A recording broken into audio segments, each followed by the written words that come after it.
চাঁপাইনবাবগঞ্জ থেকে রাজশাহী হয়ে ঢাকায় চলাচলকারী বনলতা এক্সপ্রেস ট্রেনের একটি বগি রাজশাহী রেলওয়ে স্টেশনের কাছে লাইনচ্যুত হয়েছে। এতে রাজশাহী থেকে চাঁপাইনবাবগঞ্জ ট্রেন চলাচল বন্ধ। রাজশাহী স্টেশনের থেকে বিস্তারিত জানাচ্ছেন সহকর্মী বুলবুল হাবিব। বুলবুল, কখন নাগাদ আসলে ট্রেন চলাচল স্বাভাবিক হতে পারে, কর্তৃপক্ষ কি বলছে? বিরতিহীন এক্সপ্রেস ট্রেন শুধুমাত্র রাজশাহী যে স্টপেজ দিয়ে এটা সরাসরি ঢাকাগামী হয়।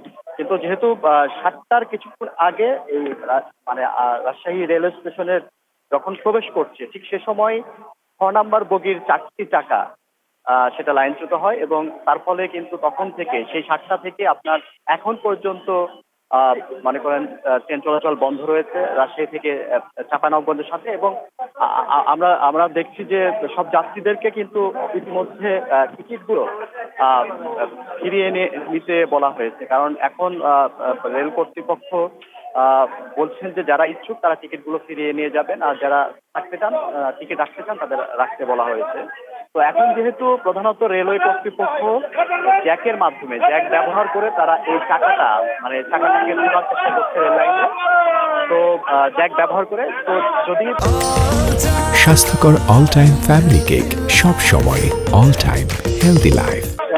এই জ্যাক ব্যবহার করে যদি তারা সফল না হয় তাহলে পাবনার ঈশ্বরদী থেকে যে রিলিফ ট্রেন, উদ্ধার কাজে সহায়তাকারী যে রিলিফ ট্রেন সেটা ঈশ্বরদী থেকে নিয়ে আসা হবে এবং তারপরে তারা তাদের যে উদ্ধার কাজ সেই উদ্ধার কাজটি সম্পন্ন করবে।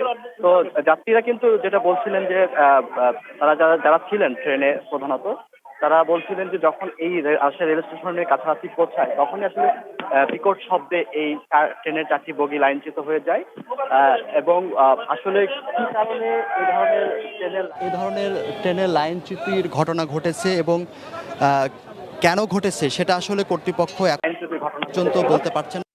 ফলে এই লাইনচ্যুতির ঘটনাটা কেন ঘটেছে বা সেটা কিন্তু তারা বলতে পারেন নাই।